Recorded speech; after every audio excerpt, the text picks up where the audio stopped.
Hey there, thanks for tuning into Duckbricks. I'm Chris, and welcome to LEGO Mini Reviews, the show where I review a ton of different LEGO vintage and new sets right here on the Duckbricks YouTube channel in a short form format.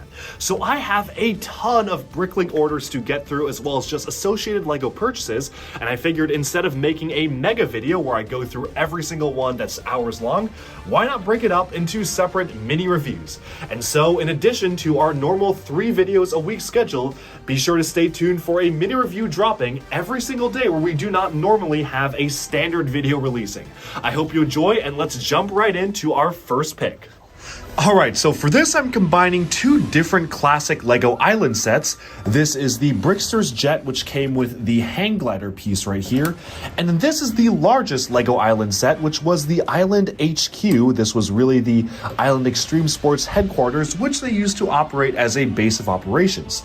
So starting off with this set right here, super simple plain build, but honestly kind of charming for its own right. Brickster is a very iconic villain for LEGO, especially because he appeared in the very first LEGO game, which was LEGO Island, and you actually can angle the wings on this plane to give it a slightly different look and feel if you just want to kind of have it a swooping diving like motion, or have it fully furled out, or just, in my personal preference, curled slightly angled outwards.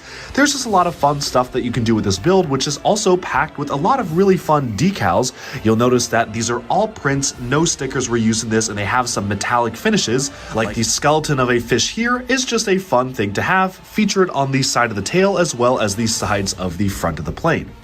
The hang glider itself is also a really unique build for what it is. Unfortunately, it did not actually have one of the included pieces that was necessary, so I just ended up having kind of like this configuration. Doesn't work too well, but it's supposed to be like this, which works very well. It's just a minifigure on a hang glider. I think his name was Chip or something. Again, very simple build, but just a fun one to have in general. But moving on, we can take a look at the actual large set here. This is the headquarters that was used for the Island Extreme Sports sub-theme.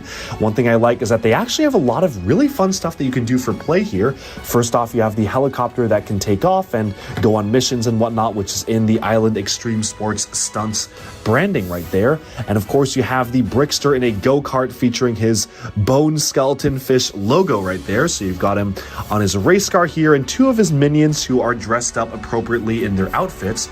Now the tower here does spin completely around, and it does have an attachment point for Pepperoni to do some skateboard tricks on. So in case you want him to be going all the way up at the top here, you can have him kind of just be elevated outwards like so. Just kind of a fun thing to have in general. And you even have the opening windows here. So let's just move the minifigures down. The windows here open as some sort of a skylight, which is a fun play feature to have to let some light in. Rotating this all around, it's, as you can see, a very basic build, just using the cool yellow type of color here, which is another rare color to use. A nice panel here, which is stickered. I believe this is not a print, but you even have a climbing wall here. So along the side, you can have a figure doing some rock climbing up to the top. And most importantly, you have the Infomaniac. So this is truly an icon of LEGO. He basically was the character that gave you hints throughout the LEGO Island game, and I'm very happy to finally have the Infomaniac in LEGO form. In fact, he's the reason why I actually bought the set.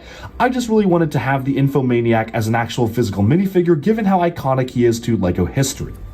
Now on the back here, there is a bit of a reel and a winch. The string was not included in the set that I personally purchased used. I have a lot of strings at home, so not a big deal, but you essentially just use the winch to have someone be launched off of the platform here, which is what the skateboarder trick thing is right here. So you can have him kind of jump off and skate his way down the platform. Honestly, kind of wish there were more areas to do skateboarding stunts given the nature of Island Extreme on this building, but for what it is a fun building, certainly a very unique headquarters design for a LEGO set, and one that I'm very happy to have my hands on given how rare and special the Island sub-theme is, and how it really spawned a lot of LEGO history in terms of being the first LEGO game.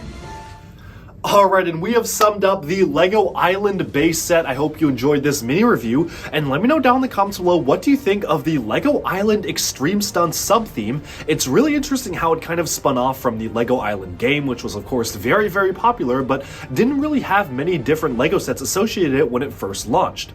Thank you all so much for tuning in. I hope you enjoyed this video and this series of mini reviews. They are soon coming to a close, because coming up very shortly, I'll be posting the mega review of every single set we've taken a look at throughout this mini review, and a bit of an unboxing from the Bricklink order that started this all.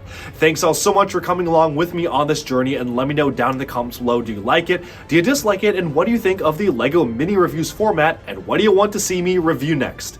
Thanks all so much for tuning in, and subscribe for even more LEGO news, reviews, discussion, and analyses coming your way very soon. Bye for now.